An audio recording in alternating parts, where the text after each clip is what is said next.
The Federal Reserve hiked interest rates for the 8th time, but are you taking advantage? So many of us are still earning next to nothing on interest from our bank savings account. Personal finance expert Dan Roccato joining us now with tips on how to make that money work harder for you. Good morning, Dan. What's up, Maria? How you feeling? Feeling good. Now, I'm so interested in this story because oftentimes we hear about interest rates and people cringe like it's a bad thing. Yeah. But talk to me about what is going on with the interest rates.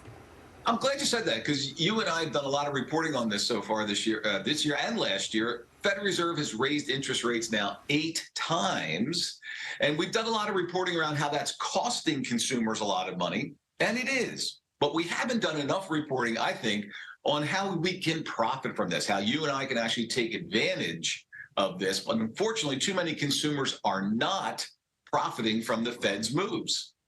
So talk to me about the best ways that we can actually profit from these higher interest rates. Yeah. So here's the thing, right? If you've got a couple of bucks in your savings account, chances are you're going to need a microscope to find the interest that you're earning on your account, because the big banks, generally speaking, even small banks, still aren't paying a lot of interest on those accounts. The average, I think, right now is less than 0.5% a year, which is really unbelievable, considering by just shopping around a little bit, Maria, you can easily find interest rates over 3%, in some cases 4%.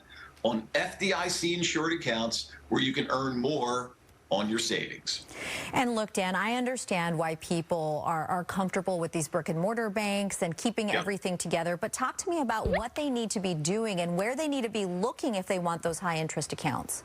Yeah, this is interesting to me. The first rule is shop around. You know, you and I and Americans, we have PhDs when it comes to shopping for, mini wheats. But we don't do a very good job when it comes to shopping for our money, right? Where we want to put our money. Check out things like bankrate.com. It's a good website where you can kind of compare different rates.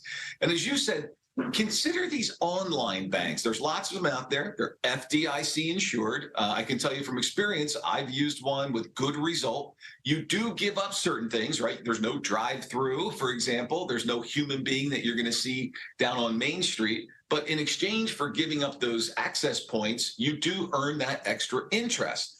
And finally, how about a credit union?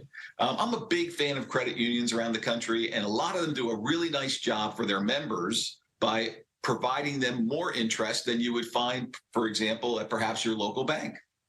All right, Dan, always a pleasure chatting with you. Thank you. Thanks, Maria. See you later.